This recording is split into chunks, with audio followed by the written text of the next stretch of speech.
Taste the Daily. அந்நிய முதலீட்டு நிறுவனங்களால் உள்ளூர் வணிகர்கள் பெரிதும் பாதிக்கப்படுகிறார்கள் என்றும் விரைவில் அதிமுக ஆட்சி அமைந்தவுடன் வணிகர்களின் அனைத்து கோரிக்கைகளும் நிறைவேற்றப்படும் என்றும் கோவை மாவட்ட வர்த்தக சங்கத்தின் 4ஆம் ஆண்டு சுதேசி வர்த்தக பாதுகாப்பு மாநாட்டில் முன்னாள் அமைச்சர் SP வேலுமணி உறுதி தெரிவித்துள்ளார்.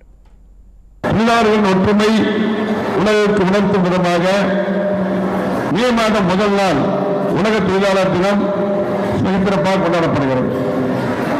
அதே போல மே முதல் வாரத்தில் 5ஆம் தேதி மனித தினம் கொண்டாடப்படுகிறது.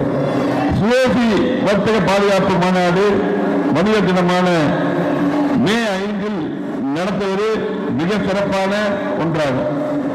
அந்நிய பொருட்களை நிராகரித்து உள்நாட்டு பொருட்களை மக்கள் பயன்படுத்த விழிப்புணர்வு ஏற்படுத்தி ஊக்குவிக்கும் வகையில் சுதேசி வர்த்தக பாதுகாப்பு மாநாடு நடைபெற்று வருவது மிகவும் பாராட்டுக்குரியது. குறிப்பாக சுதேசி வர்த்தகத்தை முன்னெடுத்து இந்த மாநாடு நடைபெறுவது மிக்க மகிழ்ச்சியை அளிக்கிறது.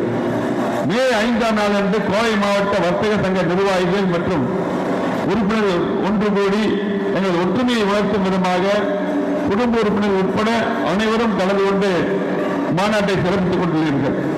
கோவை மாவட்ட வர்த்தக சங்கம் வர்த்தகர்களின் நலன், அவர்கள் உரிய பாதுகாப்பு உட்பட அத்தியாவசிய கோரிக்கைகளை பெற்றுத்தரும் வகையில் இச்சங்கம் சிறப்பான முறையிலே நம்முடைய முத்துப்பாண்டி தலைமையிலே செயல்பட்டு வருகிறது. இச்சங்கத்தின் செயல்பாடு எந்த அளவு சிறப்பாக உள்ளது என்பது இம்மாநாட்டில் கலந்து கொண்ட உங்கள் வாயிலாக நன்றாக உணர முடிகிறது. இம்மாநாடு இதற்கு சான்றாகும். கார்ப்பரேட் கம்பெனிகள் சில்லறை வணிகத்தில் முதலீடு செய்வதாலும் அதில் அந்நிய முதலீடுகளை ஆதரிப்பதாலும் சிறு வியாபாரிகள் மிகவும் பாதிக்கின்றனர் என்பது உண்மைதான். இதை இன்றைய அரசு ஆதரிப்பதை ஏற்றுக்கொள்ள முடியாது.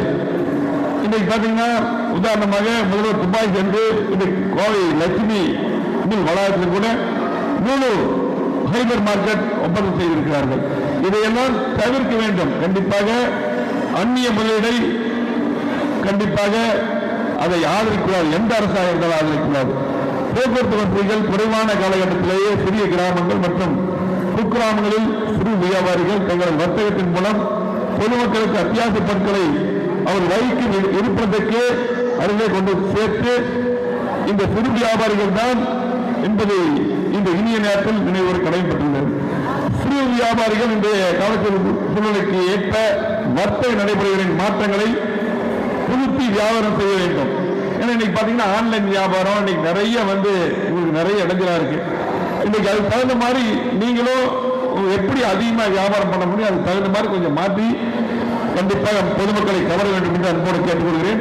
மாண்பு அம்மா அவர்களும் மாண்பு எடப்பாடி அவர்கள் ஆட்சி காலத்தில் சிறு வியாபாரிகளுக்கு ஆதரவாக நாங்கள் இருந்து வந்துள்ளோம். கண்டிப்பாக மீண்டும் 2024 எடப்பாடி முதலமைச்சர் வரும்போது கண்டிப்பாக உங்களுக்கு ஆதரவாக கண்டிப்பாக அம்மாவுடைய அரசு எடப்பாடி அரசு இருக்கும் என்று கேட்டுள்ளேன். குறிப்பாக நான் அமைச்சராக இருக்கும் பொழுது கோவை நகரில் நடைபாதை அவர்களுக்கு கூட கடனுதவி பெற்றுக் கொண்டு ஆதரவாக இருந்துள்ளோம். மேலும் நடைபாதை கடை வைக்கும் அனுமதி பெற்றுக் கொண்டோம். சமீபத்தில் கூலிக்கு நெசவு செய்யும் உள்ளிட்ட உரிமையாளர்கள் தங்கள் கோரிக்கையை வலியுறுத்தி இன்றைய ஆளும் அரசுக்கு எதிராக ஆர்ப்பாட்டம் போராட்டம் தொடர் நடத்தினார்கள். இந்த சோமூர் பகுதியில் தான் இந்த பகுதியில் தான் இப்பொழுது நானும் சட்டமன்ற உறுப்பினர்கள் அவருக்கு ஆதரவாக கவனிப்பு தீர்மானம் எடப்பாடியார் சொல்லி கொண்டு வந்தோம். இன்றைக்கு அவர்களுக்கும் இன்றைக்கு பேசி முடிவு கொண்டு வந்திருக்கிறார்கள். அதையும் இந்த பகுதி என்பதால் கண்டிப்பாக அந்த சொன்ன கோரிக்கையெல்லாம் இந்த அரசு நிறைவேற்ற வேண்டும். அதே போல அப்படி போராடிய அவர்களுக்கு ஆதரவாக சோமூர் சுற்றியுள்ள சிறு வணிகர்கள் உட்பட அனைவரும் அதற்கு ஆதரவாக இருந்தார்கள். ஒரு நாள் கடையடைப்பு போராட்டம் நடத்தி மற்றவர்கள் துயரில் தங்களை பங்கேற்க செய்வது என்பது பாராட்டுக்கும் போட்டுள்ளக்கூடியதாகும். அதுக்காக வியாபாரிகளை பாராட்டுகிறோம். மக்களின் நலன் மற்றும் அவர்களின் பாதுகாப்பு எடப்பாடி அவர்கள் தலைமையிலான அதிமுக கண்டிப்பாக என்றைக்கும் இருக்கும்.